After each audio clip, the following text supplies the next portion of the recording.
So I've read 17 books this month so far. I know that is a little bit absurd, and I think that is a personal record for a month in which I'm not like actively trying to read as much as possible. Hi everybody, and welcome back to my booktube channel, Books with Leo, and today I am here with my July wrap up, and yeah, I'm going to talk about everything that I read in July. I read a lot of books in July. I was really on a roll.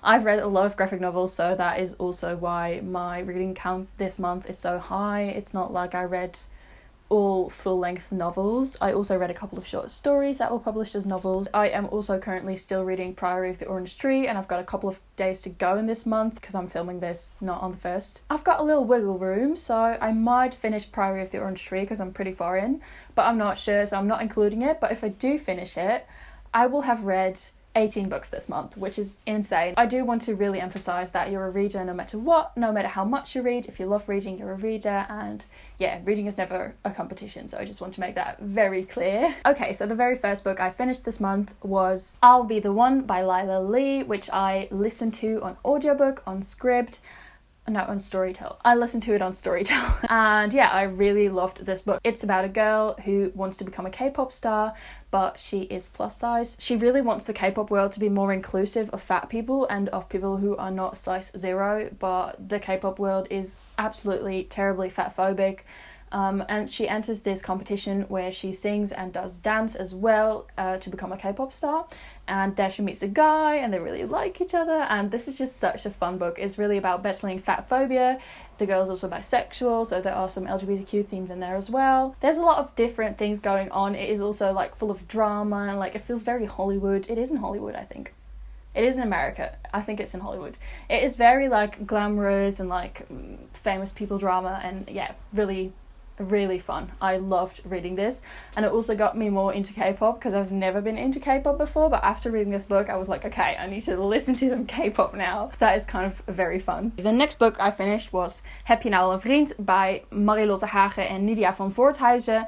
This is a Dutch book, like you just heard. I think if you translate this very freely, you would call it Do You Have a Boyfriend Yet? Because it's basically a book full of feminist retorts towards sexist, homophobic, transphobic, fatphobic, just horrible comments that people make, and it's full of feminist retorts of things you can possibly say against those arguments. It's also filled with witty and sarcastic comments. Nydia and Marilotte also made sure to include lots of different people in this book who also voice their opinions. So there are disabled people in there are queer people in there, people of colour, black people, all sorts of people. So it's very nice that they also made that room for different voices to be heard. If you're Dutch, definitely check this book out. I really hope it gets translated because it was really good and I enjoyed it a lot. Nydia and Marilotte also host a podcast in the Netherlands called Damn Honey, and that is one of my favourite podcasts ever to listen to. So yeah, I love Damn Honeys. They are so amazing. The next book that I read is the first graphic novel of this month, and that was The Prince and the Dressmaker by Jen Wong. Oh my god, this was so much fun and so adorable. This is basically about a prince who really loves dressing up in pretty dresses and pretending he's a lady, but you know, he's a prince, so he must keep his hobby like a secret. And then this dressmaker and him become friends, and she makes gorgeous dresses for him, and they go on nights out and stuff. But of course this can't forever be working out, and there's also like romantic tension between the two. The illustrations are also gorgeous, so yeah, a really fun graphic novel, would definitely recommend. Okay, so the next graphic novel I read was BB Free by Gabby Rivera, and I read volume 1, 2 and 3 of this one. Oh my god, I love BB Free. This story is about Baby Free, who lives in a swamp in a post-pandemic world, and this swamp is like, it's a swamp, but it is so cozy. It's like a sci-fi swamp with all these cute pods and like twinkly lights, and it's so cute. The illustration style is also gorgeous. Lots of purple hues and warm colours, oranges, really nice. And BB and her best friend, who's in, not really a wheelchair, she's more in like some sort of a cool mobile that she like zoofs around on, but she is disabled, and they really want to go on their 15 journey together. So when they turn 15, they want to go travelling around the world, but BB's dad doesn't want her to go. This whole series is so much fun. I think officially this is a comic series, and it is also available on Scribd, but yeah, it's really fun and I love this series. Then I dove in to read some Giant Days. Giant Days is one of my favourite graphic novel series ever. It is so amazing. It's about these 3 girls who are best friends, Daisy, Susan and Esther, and they are in university together, and it's basically about adulting for the first time and like being on your own, love, school, tests, exams, stuff like that, and it is so much fun. It is so feel good and heartwarming, and it's also, it really shows like the experimental phase, so I love that. I read volume 4 and 5 of this one. I am planning to get through all the 60 or 70 volumes that are out now because I really love this series, but I've got a long way to go. So the next book I read was Eyes I Dare Not Meet in Dreams by Sunny Moraine. This was so intriguing. This story is basically about refrigerators turning up in very random places around the globe, and out of those refrigerators come climbing girl zombies, so dead girls and women, and basically these zombies start roaming the world, and all of the world is confronted with the horrible things that happen to women on a daily basis. So women get raped, killed, murdered, you know, so much horrible stuff happens that never comes to the light, especially if it's like marginalized women's bodies and voices and stories. And so these girls start roaming the world, and everybody's basically confronted with all these dead girls. This book has very dry humor but also touches a very serious subject, and it's basically based on a misogynistic gaming trope of women in refrigerators. If you're interested, definitely look it up. But this book was so impactful, and it was very interesting, and I enjoyed the dry humor a lot, and it really inspired me for my own writing course. So yeah, really enjoyed this read. After that one, I read What a Time to Be Alone by Chidera Egeru. I've already talked about this book in my books to read if you're single video. Definitely check that one out if you want to, but Chidera is so inspiring. I love this book. It was full of so many good quotes and like, why wait for that unconditional fairy tale love when you can give it to yourself? And I was like, yes, I shouldn't wait for it. This book really made me happy to be single and to be having my own time and exploring myself. So yeah, love this book. So inspirational, very much helpful if you're struggling with self-worth issues, because you know, I love myself, but sometimes I really look for outer validation and I should stop doing it, and Chidera really tackles all these subjects, so this is a really good book. Okay, then next up I read Validate Me by Charlie Cox, which is a poetry collection, and this is written poetry, and then it is also swapped out with prose about Charlie's life, so fictionalized prose with certain situations in her life written out, and this was so beautiful, especially because you read like prose and then you read poems, so it really mixes things up nicely. And I think if you've not read a lot of poetry in your life, this is also a really nice book to start with. And yeah, this was also about dating, being single, discovering yourself, you know, being in your 20s. So yeah, I really enjoyed this book. I do want to give a trigger warning for if you're currently depressed or struggling with mental health, because it is a bit heavy on those subjects at certain times. So definitely be wary going in. So we've arrived at the next book that I read this month, and that was The 7 Deaths of Evelyn Hart, written by Stuart Turton.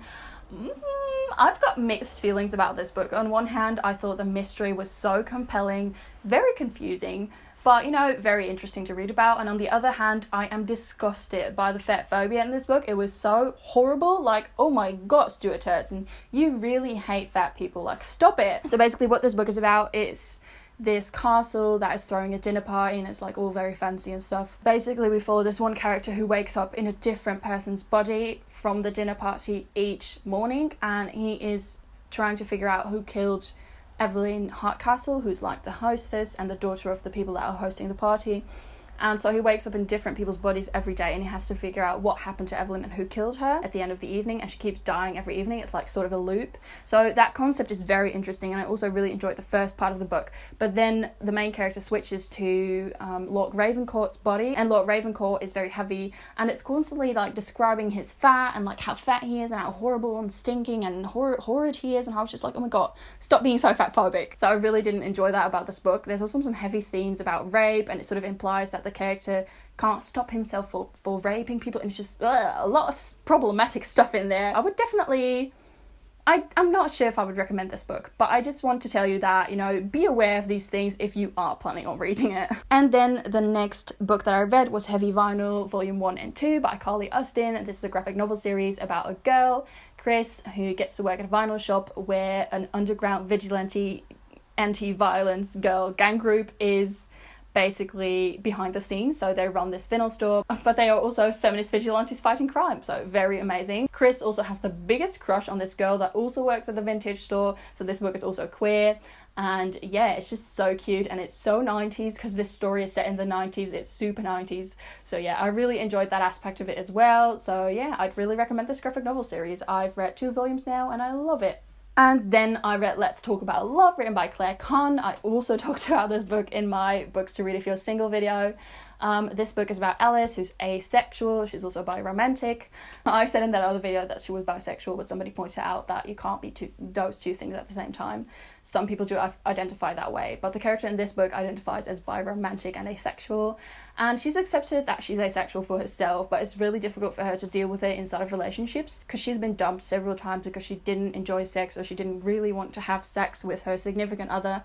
And this book really delves into what relationships mean and what is that all sorts of different relationships are all valid. And yeah, I really enjoyed this read. It was really sappy and romantic and cutesy, so yeah, I really enjoyed it. And the next book that I finished was also one that I talked about in the single video, and that is Women Don't Owe You Pretty by Florence Given.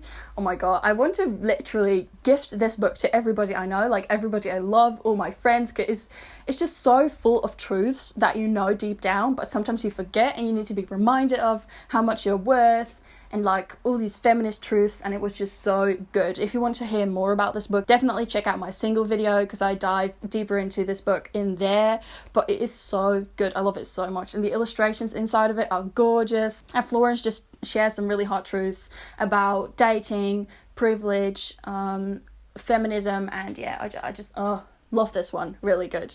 And the final book, of course, is Priory of the Orange Tree. I'm still in the middle of it. I think I'm on page like 600 or something, so I am, I'm plodding through. I'm really enjoying this book, but I am, on and off enjoying it. I don't know why. It's been a wild ride.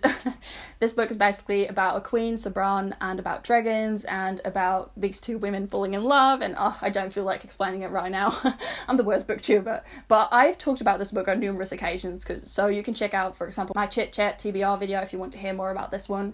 But yeah, I am definitely enjoying it right now, but I'm just like sort of struggling sometimes because the story can be very slow, but it's really taking off right now, and I really want to dive back into this world and finish this book. So yeah, that was everything I read in July. I read a lot of books. Oh my god.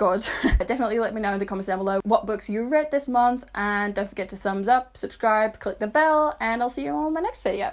Bye!